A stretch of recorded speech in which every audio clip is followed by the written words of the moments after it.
Hello friends, कैसे हो आप सब। मैं मानवी कटारिया आज आपके लिए एक न्यू टॉपिक आकलन यानी असेसमेंट लेकर आई हूँ। आज हम चर्चा करेंगे असेसमेंट आकलन के बारे में कि आकलन क्या होता है, कितने प्रकार का होता है। किसी के बारे में जानकारी इकट्ठा करने की जो प्रोसेस होती है उसे ही हम आकलन कह रहे हैं। कि कोई व्यक्ति है या बालक है, उसके बारे में हम जितनी भी जानकारियाँ इकट्ठा करेंगे उसको हम आकलन बोलेंगे। और यह जो आकलन होता है वो टीचिंग लर्निंग प्रोसेस के दौरान होता है, यानी यह प्रक्रिया कंटिन्यूस निरंतर चलती रहती है। अब आकलन के प्रकार देखेंगे। आकलन होता है वो 2 टाइप का होता है। एक तो रचनात्मक होता है, दूसरा योगात्मक होता है। जो रचनात्मक होता है उसको हम निर्माणात्मक भी कहते हैं, संकलनात्मक भी कहते हैं, फॉर्मेटिव भी बोलते हैं, या फिर बोले तो एफए भी बोलते हैं। सेकंड है योगात्मक, इसको हम संकलनात्मक भी बोलते हैं, योगात्मक, सुमेटिव या फिर ऐसे के नाम से जानते हैं। ये जो एफए होता है वो साल में कितना होता है, 4 बार होता है। और जो ऐसे होता है वो साल में 2 बार होता है। जो रचनात्मक आकलन है वो निरंतर चलता रहता है, और जो जितना भी फीडबैक वगैरह होता है वो रचनात्मक आकलन के थ्रू ही हमें मिलता है। लेकिन जो अर्धवार्षिक और वार्षिक जो परीक्षाएं होती हैं उनमें ग्रेडिंग हम देखते हैं वो किस में होती है, योगात्मक में। तो देखिए इनके बारे में हम देखते हैं। रचनात्मक या निर्माणात्मक या संरचनात्मक या आंतरिक आकलन या एफए के नाम से एग्जाम में इन टाइप्स में से पूछा जाता है, दोनों में से नाम देके। तो देखिए, पढ़ाने के दौरान किया गया आकलन जो टीचिंग लर्निंग प्रोसेस के दौरान होता है, यानी असेसमेंट फॉर लर्निंग के रूप में जो काम में आ रहा है वो रचनात्मक आकलन है।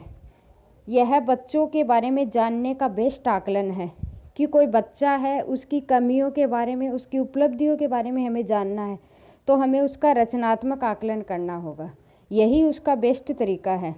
सेकंड है योगात्मक आकलन या संकलनात्मक आकलन या सत्रात्मक आकलन। यानी ये जो आकलन होता है वो सत्र के अंत में होता है, यानी साल के अंत में होगा। जैसे हमारी वार्षिक परीक्षाएं होती हैं, अर्धवार्षिक परीक्षाएं होती हैं, उसमें योगात्मक आकलन करते हैं क्योंकि उसी में ग्रेडिंग दी जाती है। और अगली कक्षा में प्रमोट करने के लिए हम ये योगात्मक आकलन ही काम में लेते हैं। सीखने का आकलन है वो योगात्मक आकलन का ही एक प्रकार है। सीखने के लिए आकलन है वो रचनात्मक आकलन का एक प्रकार है। और सीखने के रूप में आकलन है यानी स्व आकलन, खुद का आकलन करना। जैसे हम बचपन में क्या करते थे, एक बच्चे को बुक दे देते थे और दूसरे बच्चे से कहते थे कि तुम मुझे क्वेश्चन पूछ, मैं आंसर दूंगा। तो ये क्या हो रहा था, स्व आकलन, खुद का आकलन हो रहा था। सीखने का आकलन है यानी असेसमेंट ऑफ लर्निंग, ऑफ जहाँ आएगा वो योगात्मक में आएगा, और एज असेसमेंट एज लर्निंग आएगा वो स्व आकलन यानी खुद के आकलन के लिए आएगा। और असेसमेंट फॉर लर्निंग यानी टीचिंग लर्निंग प्रोसेस के दौरान या उससे पहले जो हम आकलन कर रहे हैं वो रचनात्मक आकलन में आएगा। अब रचनात्मक में देखिए कि कोई टीचर आता है क्लास में, वो बच्चों से आते ही क्वेश्चन पूछता है, तो वो क्या कर रहा है, रचनात्मक आकलन के बारे में जानने की कोशिश कर रहा है कि बच्चे ने कितना जाना है। तो देखिए इनमें अंतर देखते हैं, रचनात्मक आकलन और संकलनात्मक आकलन। शिक्षण प्रक्रिया की दशा का ज्ञान करवाता है। ये जो रचनात्मक आकलन है ये हमें शिक्षण प्रक्रिया की दशा के बारे में बताता है, जबकि संकलनात्मक आकलन है ये चेक करता है कि बच्चा कितना सफल हुआ है, कितना ज्ञान बच्चे ने प्राप्त किया है। दूसरा है यह कंटिन्यूअस होता है। जो रचनात्मक आकलन है या इसे हम फॉर्मेटिव के नाम से भी जान सकते हैं, तो ये क्या करता है, निरंतर होता रहता है। जबकि जो संकलनात्मक या समेटिव या ऐसे जिसको हम बोलते हैं, ये क्या एक निश्चित अवधि के बाद में होता है। जैसे वार्षिक और अर्धवार्षिक जो हमारी एग्जाम्स होती हैं वो हमारी संकलनात्मक में आएंगी। रचनात्मक आकलन है यह अधिगम के लिए आकलन है यानी असेसमेंट फॉर लर्निंग। और जो संकलनात्मक आकलन है वो असेसमेंट ऑफ लर्निंग का एक हिस्सा है। रचनात्मक आकलन में क्या होता है, हमें फीडबैक मिलता है, पृष्ठ पोषण जो लास्ट में हम देखते हैं कि बच्चा कितना सीख रहा है, ये क्या है, फीडबैक मिलता है। और जो संकलनात्मक आकलन है इसमें हम बच्चों को ग्रेड देते हैं और अगली कक्षा के लिए प्रमोट करते हैं, वो क्या है, संकलनात्मक आकलन। अब देखिए रचनात्मक आकलन साल में कितनी बार होता है और संकलनात्मक आकलन है वो साल में कितनी बार होता है। जो रचनात्मक आकलन है वो साल में 4 बार होता है, यानी FA first, second, third, fourth.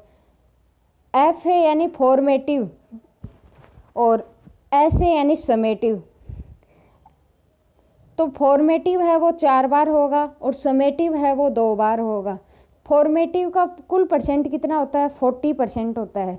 Summative का 60% होता है। फॉर्मेटिव कैसे होगा कि एक FA लग गया फिर दूसरा FA, यानी 2 टेस्ट होने के बाद में एक SA लगता है, तो 10% तो उस पहले वाले FA का, 10% सेकंड वाले FA का, 20%, और जो 30% होता है वो किसका, SA का। तो टोटल 50% तो अर्धवार्षिक परीक्षा तक हो जाएगा। फिर उसके बाद में FA थर्ड और FA फोर्थ और फिर SA सेकंड, तो 10% दोनों FA थर्ड और फोर्थ का, और 30% वो है किसका, SA सेकंड का।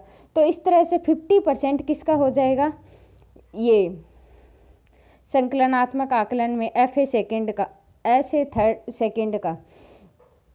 अब देखिए ग्रेड होती हैं वो टोटल 9 होती हैं।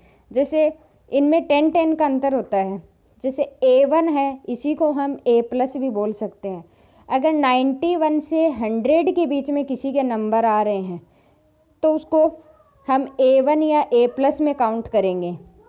81 से अगर 90 के बीच में किसी के नंबर आ रहे हैं तो वो A ग्रेड होगी। B1 और B ग्रेड बोल दो, दोनों B1 या B+ एक ही होती है। तो 71 से 80 के बीच में किसी के नंबर आ रहे हैं तो वो B1 ग्रेड है, और 61 से 70 के बीच में आ रहे हैं तो वो B ग्रेड है। फिर C1 बोल दो या C, 51 से 60% तक आ रहे हैं तो वो क्या है, C ग्रेड है, C1 ग्रेड है। और 41 से 50 तक आ रहे हैं तो वो C ग्रेड है। अब अकेली D ग्रेड है, बाकी सभी के 2 पार्ट हैं। जैसे A1 है, A2 है, B1 है, B2 है, C1 है, C2 है, E1 है, E2, लेकिन D का क्या है, एक ही है। तो D में यहाँ पर चेंज हो जाएगा, इस जगह 10% का अंतर नहीं आएगा। जैसे 33 से 40 के बीच में D ग्रेड आएगी। उसके बाद में E1 से है 20 से 32 तक जाएंगे तो हम E1 ग्रेड है, और 19 से 0 तक जितने भी नंबर आ रहे हैं वो E2 ग्रेड में जाएगा। अब ऐसे ही जैसे कई बार हम बोलते हैं 10 CGPA है, 90 CGPA है, ये CBSE में बोलते हैं। तो 91 से 100 के बीच में आ रहे हैं उसके 10 CGP बन रही है, 81 से 90 के बीच में आ रही है उसके 9 CGP बन रही है। इस तरह से 10-10 के अंतराल पर ये ग्रेड हम दिखाते रहते हैं। तो टोटल ग्रेड कितनी होती हैं, 9 होती हैं। टोटल 9 ग्रेड होती हैं। अब इसी में एक हम अपना टॉपिक और देख लेते हैं, मनोविश्लेषण सिद्धांत।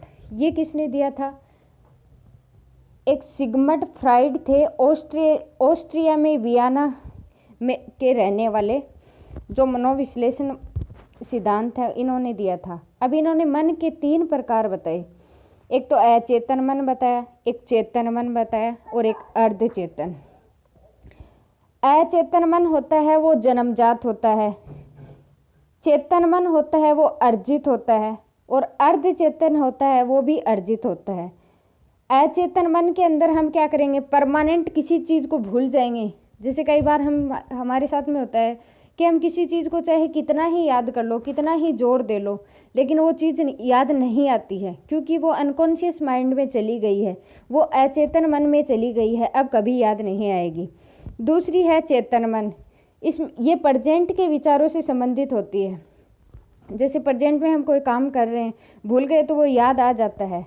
अर्धचेतन में क्या होता है कि तुरंत याद करने पर याद नहीं आती है, लेकिन थोड़ा सा हम उस चीज़ को जोर देंगे या थोड़ी देर बाद में वो चीज़ हमें याद आएगी, तो वो क्या है, अर्धचेतन।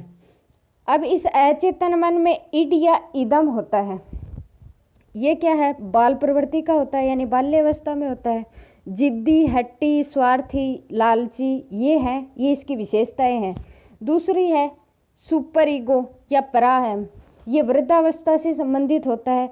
इसमें नैतिकता या आदर्शवादी सिद्धांत भी हम इसको बोलते हैं।